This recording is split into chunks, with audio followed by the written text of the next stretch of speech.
Hi friends, నేను మీ అపర్ణ మాట్లాడుతున్నాను. మనం ఇప్పుడు జొన్న రవ్వ గట్కా ప్రిపేర్ చేస్తున్నామండి. సో దీనికి నేను స్టవ్ పైన కడాయి పెట్టాను. అది లైట్గా వేడయ్యాక మనం జొన్న రవ్వని వేసేసుకుందాం. సో ఇది కొద్దిగా పచ్చివాసన పోయే వరకు వేడి చేయండి. సో లైట్గా వేయించుకున్న తర్వాత మనం ఏ సైజుతో అయితే మనము జొన్న రవ్వ తీసుకున్నాము ఈ బౌల్తో, అదే బౌల్తో మనం 4 కప్స్ని వాటర్ని వేసుకోవాలి. ఓకే, వాటర్ వేసుకున్నాక చిటికెడు సాల్ట్ వేసుకోవాలండి కంపల్సరీగా. సాల్ట్ వేసిన తర్వాత మనం ఇది ఉండలు కట్టకుండా కలుపుతూ ఉండాలి జొన్న రవ్వని.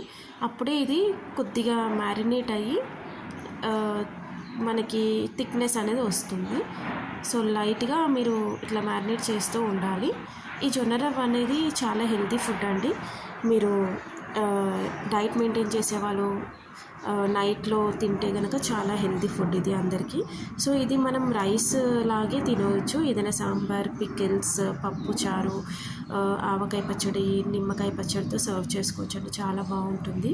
అండ్ ఇప్పుడు నేను సాల్ట్ వేసాను కదండి. సో సాల్ట్కి బదులు మనము ఇది స్వీట్ రెసిపీగా కూడా ప్రిపేర్ చేసుకోవచ్చు అండి. మనం సాల్ట్కి బదులు like sugar are honey and milk వేసి కూడా ప్రిపేర్ చేస్తే ఇది కేసర్ తయారవుతుంది. సో కేసర్ అనేది పిల్లలు కూడా ఇష్టంగా తింటారు. పూరీలోకి సైడ్లోకి బాగుంటుంది.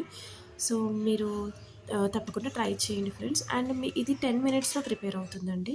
ఒకవేళ నైట్లో మీకు త్వరగా కుక్ అవ్వాలి, ఏదైనా సరే వంట చేసుకోవడానికి లెంతీ ప్రాసెస్ లేకుండా ఇది మీకు ఈజీగా హెల్ప్ అవుతుంది.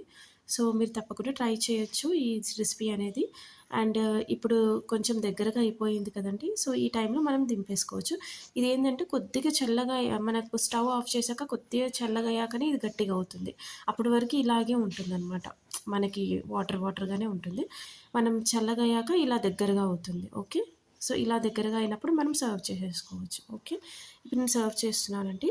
నేను సాంబార్ అండ్ అప్పడాలు ఉన్నాయి, దాంతో సర్వ్ చేస్తున్నాను. చాలా బాగుంటుంది టేస్ట్. ఓకే, మీరు ఈ రెసిపీని ట్రై చేయండి ఫ్రెండ్స్. అండ్ మీకు నచ్చితే కనుక లైక్ చేయండి అండ్ నా ఛానల్ని సబ్స్క్రైబ్ చేయండి. ఓకేనా, bye friends, have a nice day.